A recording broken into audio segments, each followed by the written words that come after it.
Hello మామ, నమస్తే. So ఈరోజు మనం బడ్జెట్ ఫ్రెండ్లీలో అరుణాచలం ఎలా పోవాలని తెలుసుకుందాం. సో నేను బెంగళూరు నుంచి అయితే స్టార్ట్ అవుతున్నా.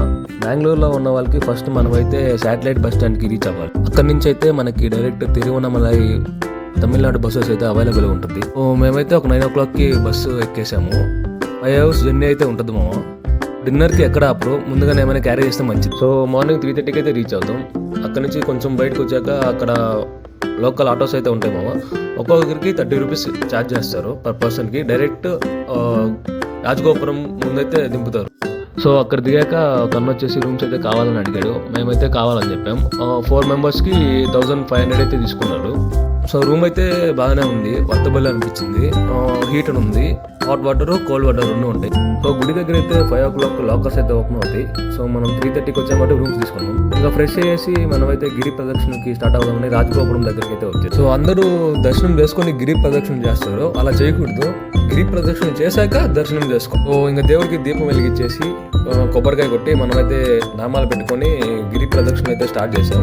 సో ఇక్కడ జరిగే ఫ్రాడ్ అయిందంటే సో ఇక్కడ మనం మెయిన్ అవాయిడ్ చేయాల్సిన ట్రాన్సాక్షన్స్ మిమ్మల్ని మనీ అయితే అడుగుతారు. లేవంటే చేంజ్ లేవు అది ఇది అంటే మేము ఇస్తామంటారు. కానీ ఇస్తే మాత్రం మళ్ళీ చేంజ్ అయితే రిటర్న్ ఇవ్వరు.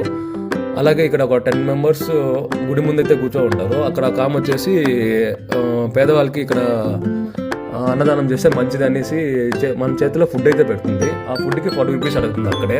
సో ఇది ఒక గ్యాంగ్ అనమాట. ఫుడ్ వాళ్ళకి ఇచ్చినట్టే ఇచ్చి మళ్ళీ వాళ్ళ చేతిలో నుంచి తీసుకొని మళ్ళీ వేరే వాళ్ళకైతే అమ్ముతారు మామ. ఇలాగే చేస్తారు. సో ఇవన్నీ అవాయిడ్ చేస్తే మంచిది. సో మనం గిరి ప్రదక్షిణ చేసే మ్యాప్ ఇది అనమాట. సో ఇక్కడ మనమైతే 8 లింగాలు దర్శించుకుంటాం. చుట్టూరు 14 kilometers అయితే ఉంటుంది. సో ఒక కొండ చుట్టూరు తిరగాలి మనమైతే. సో ఇంకా దేవుడికి దీపం పెట్టేసి మేమైతే గిరి ప్రదక్షిణకి అయితే స్టార్ట్ అయ్యాము. సో ఇక్కడ చాలామంది సో మనమైతే ఒక వాటర్ బాటిల్ అలాగే కొన్ని ఫ్రూట్స్ ఏదో ఒకటి క్యారీ చేస్తే మంచిది మామ. ఎందుకంటే పొద్దున్నే షాప్ అయితే ఓపెన్ ఉన్నాం. ఇక్కడ మనకైతే 8 లింగాలు ఉంటాయి. సో ఫస్ట్ లింగం ఇదే అనమాట, ఇంద్రలింగం. సో లోపల పోయి అయితే దేవుడిని దర్శించుకొని మళ్ళీ బయటికి రావచ్చు. లింగం ప్రత్యేకత వచ్చేసి వర్షాలు, ఐశ్వర్యం, దేవేంద్రుని ఆశీస్సులు కలిగి ఉంటాయని నమ్మకం. తమిళనాడు అంటేనే టెంపుల్స్ చాలా ఫేమస్. సో గిరి ప్రదక్షిణలు చేసేటప్పుడు మనకైతే చాలా టెంపుల్స్ అలాగే చాలా ఆశ్రమాలు అయితే కనపడుతుంటాయి. సో వాటిలన్నింటినీ చూసుకొని మళ్ళీ గిరి ప్రదక్షిణకి అయితే స్టార్ట్ అవ్వచ్చు. సో మనమైతే నెక్స్ట్ లింగం కాడికైతే వచ్చేసాము. నెక్స్ట్ లింగం వచ్చేసి అగ్నిలింగం అనమాట. దీని స్థానం ఆగ్నేయ దిక్కు. సో మనమైతే లోపలికి వెళ్ళేసి దేవుణ్ణి అయితే దర్శించుకొని అగ్నిలింగం ప్రత్యేకత వచ్చేసి పాపనాశనం, ఆత్మశుద్ధి, అంతర్గత శక్తి శుద్ధి కలిగి ఉంటాయని నమ్మకం. సో అగ్నిలింగం అయితే దర్శించుకొని మనమైతే 3వ లింగం కాడికైతే స్టార్ట్ అయ్యాం. సో 3వ లింగం వచ్చేసి మనకైతే యమలింగం. దీని స్థానం వచ్చేసి దక్షిణ దిక్కులో ఉంటుంది. సో దీని ప్రత్యేకత వచ్చేసి మరణ భయం తొలగి ధర్మ మార్గంలో నడిపిస్తుందని నమ్మకం.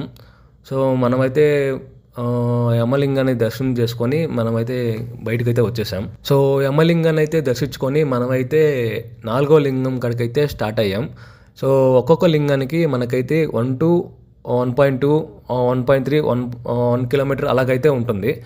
సో 4వ లింగం వచ్చేసి మనకైతే నైరుతి లింగం అనమాట. సో నైరుతి లింగం స్థానం వచ్చేసి నైరుతి దిక్కునైతే ఉంటుంది. సో దీని ప్రత్యేకత వచ్చేసి కష్టాలు, నెగిటివ్ శక్తుల నుంచి అయితే మనకి రక్షణ అయితే కలిగిస్తుంది. సో నైరుతి లింగం దర్శించుకొని మనమైతే నెక్స్ట్ లింగానికి అయితే స్టార్ట్ అయ్యాం. సో అక్కడక్కడ మంచి వ్యూ అయితే కనిపిస్తుంటుంది. ఆ కొండలు అలాగే సూర్యకిరణాలు మన మీద అయితే పడుతూ ఉంటాయి. సో నెక్స్ట్ లింగం వచ్చేసి వరుణలింగం. సో ఇది వచ్చేసి 5వ లింగం అనమాట, వరుణలింగం. సో దీని స్థానం వచ్చేసి పడమర దిక్కు అయితే ఉంటుంది. సో మనమైతే లోపలికి వెళ్ళేసి దర్శించుకొని బయటకైతే వచ్చాము. సో దీని ప్రత్యేకత వచ్చేసి జలతత్వం అలాగే మనశ్శాంతి అలాగే ఆరోగ్యంతో కలిగి ఉంటుందని నమ్మకం. సో మనమైతే నెక్స్ట్ లింగానికి అయితే స్టార్ట్ అయ్యాం. సో మనకి అక్కడక్కడ రుద్రాక్షలతో చేసిన లింగాలు అయితే కనిపిస్తుంటాయి. మనం వాటిలన్నింటిని చూసుకొని అలాగే అక్కడక్కడ మనకి ఫ్రీ రుద్రాక్షలు ఇస్తుంటారు, తీసుకోవచ్చు. సో నెక్స్ట్ లింగం వచ్చేసి వాయులింగం అనమాట. ఇది వచ్చేసి 6వ లింగం, వాయులింగం అనమాట. దీని స్థానం వచ్చేసి వాయు దిక్కునైతే ఉంటుంది. దీని ప్రత్యేకత వచ్చేసి శ్వాస, ప్రాణశక్తి, శరీర మనసు సామర్థ్యాలతో కలిగి ఉంటుందని నమ్మకం. సో మనము ఆరో లింగాన్ని దర్శించుకొని మనమైతే నెక్స్ట్ లింగాన్ని దర్శించుకోవడానికైతే స్టార్ట్ అయిపోయాం. సో కొన్ని టెంపుల్స్ అయితే ఉంటాయి. వాటిని కూడా దర్శించుకొని వెళ్తున్నాం. సో ఇక్కడ కొన్నైతే కొంతమంది ఇక్కడ మనకైతే రుద్రాక్షలు అనేది అమ్ముతూ ఉంటారు. సో మీరు చూసినట్లయితే అవన్నీ చాలా ఫేక్‌గా ఉంటాయి. సో అవన్నీ కొనేకి పోకండి. మోసపోకండి. సో ఇక్కడ కనపడుతున్న కొండైతే సో ఆ కొండైతే శివుడు, పార్వతి, నంది ఆకారంలో ఉంటుందని అందరూ చూస్తూ ఉంటారు. సో మేము చూసాం. మాకైతే ఏమి అనిపియలేదు. సో నెక్స్ట్ వచ్చేసి ఇక్కడే వెంకటేశ్వర స్వామి గోవింద గోవింద మనకైతే దర్శనమిస్తాడు. సో దర్శించుకొని మనమైతే నెక్స్ట్ లింగానికైతే స్టార్ట్ అయిపోయాం. అదే అనమాట కుబేర్ లింగం. ఇదొచ్చేసి 7వ లింగం అనమాట కుబేర్ లింగం. సో ఇదొచ్చేసి కుబేర్ లింగం. ఇదైతే దీని స్థానం వచ్చేసి ఉత్తర దిక్కు. ప్రత్యేకత వచ్చేసి ధనం, సంపద, వ్యాపార వృద్ధి కలిగి ఉంటాయని నమ్మకం. సో కుబేర్ లింగం దర్శించుకొని మనమైతే లాస్ట్ లింగానికి అయితే వచ్చేసాం. ఇదే అనమాట ఈశాన్య లింగం. సో దీని స్థానం వచ్చేసి ఈశాన్య దిక్కు. సో దీని ప్రత్యేకత వచ్చేసి జ్ఞానం, మోక్షం, ఆధ్యాత్మిక వృద్ధీకరణతో కలిగి ఉంటుందని నమ్మకం.